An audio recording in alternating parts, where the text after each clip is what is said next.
Hello साथियों, हमने आपको पिछले वीडियो में न्यायालय द्वारा दी जाने वाली सज़ा के बारे में बताया था। किस न्यायाधीश के द्वारा कितनी सज़ा दी जा सकती है और किस किन परिस्थितियों में कैसा क्या प्रावधान रहता है। आज हम इस वीडियो में आपको दंडादेश के विषय के बारे में बताएंगे। दंडादेश का विषय मतलब नई जो किताब बनी हुई है, नई जो कानून आया है भारतीय न्याय संहिता, उसके अध्याय 2 और पुराना जो कानून है उसके अनुसार आईपीसी में अध्याय 3 में दंडादेशों का वर्णन दिया हुआ है। धारा 4 न्याय संहिता और आईपीसी में 53 है।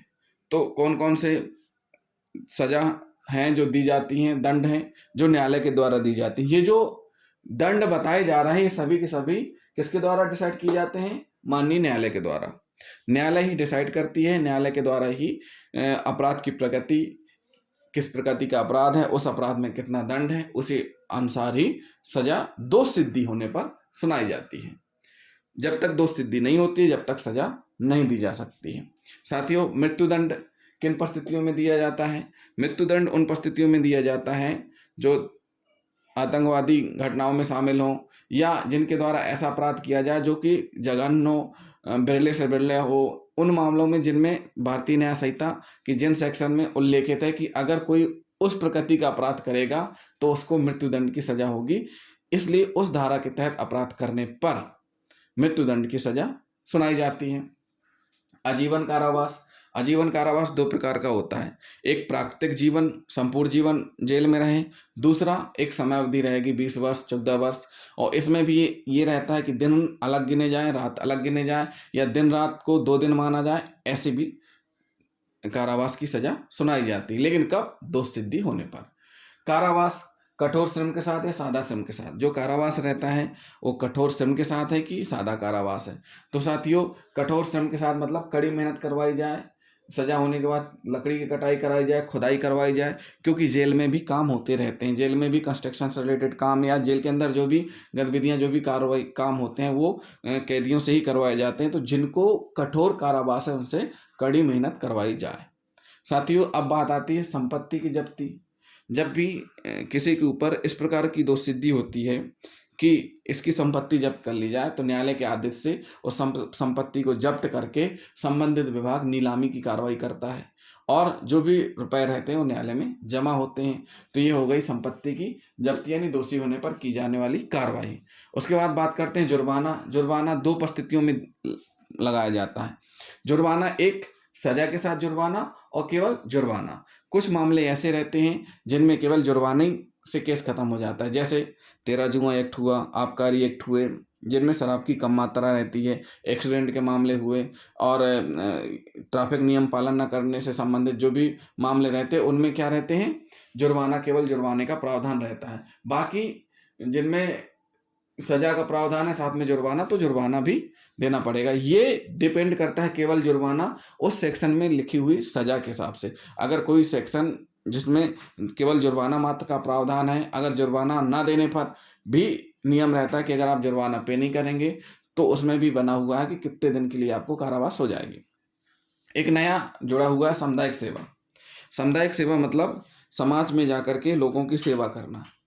जब भी कोई ऐसा अपराध आता है जिसमें न्यायाधीश महोदय द्वारा सजा दी जाती कि आप जाकर के वृद्धाश्रम में सेवा करेंगे, आप जाकर के अस्पताल में सेवा करेंगे, आप जाकर के इस जगह पर सामुदायिक सेवा करेंगे, लोगों को ये चीज़ें करेंगे, ताकि उस गलती का आप प्रायश्चित कर सकें।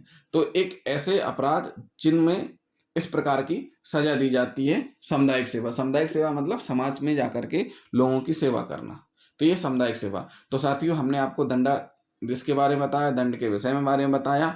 तो जिन साथियों ने अभी तक हमारा चैनल सब्सक्राइब नहीं किया तो हमारे चैनल को सब्सक्राइब कर लें और हमारे वीडियो को लास्ट तक जरूर देखें। क्योंकि हम आगे जो बताने जा रहे हैं वो बहुत महत्वपूर्ण है। अब हम भारतीय न्याय संहिता की धारा 5 में आते हैं और पुरानी जो आईपीसी है उसके अनुसार 54, 55 दंडादेश का लघुकरण। दंडादेश का लघुकरण मतलब दंड को कम करना, छोटा करना। वो कौन कर सकता है उसके बारे में ही हम बताएंगे।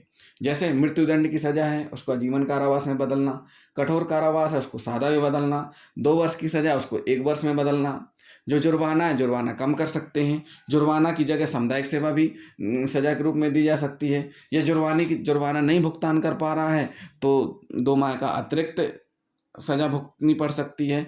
और इस बीच में अगर आपने जुर्माना दे दिया तो उसी बीच से आपको वहाँ से फिर आपको एक्स्ट्रा सज़ा नहीं भुगतनी पड़ेगी। तो ये हो गया दंडादेश का लघुकरण। अब हम पढ़ लेते हैं कि ये लघुकरण कौन कर सकता है। देखिए, भारतीय संविधान के अनुच्छेद 72 के अनुसार राष्ट्रपति क्षमादान कर सकते हैं, उनको शक्ति है राष्ट्रपति को, लेकिन राष्ट्रपति भी मंत्रिपरिषद की सलाह से ही क्षमादान करेंगे।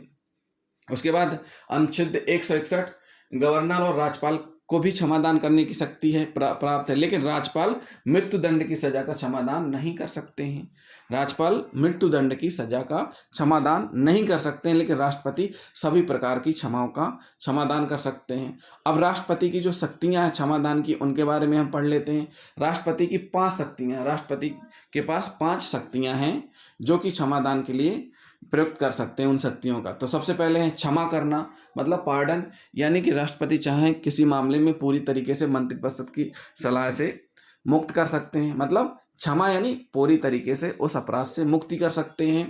दूसरा है लघुकरण करना। लघुकरण मतलब मृत्युदंड की सजा है उसको आजीवन कारावास में बदल सकते हैं, ये कहलाता है लघुकरण करना। परिहार मतलब सजा की अवधि घटाना। सजा की अवधि मतलब जैसे 2 वर्ष की जगह 1 वर्ष करना, 7 वर्ष की जगह 5 वर्ष करना, 5 वर्ष की जगह 2 वर्ष करना, 1 वर्ष की जगह 6 माह करना, ये कहलाता है परिहार करना। विराम मतलब होता है कि मूल सजा को परिस्थितियों के अनुसार कम करना।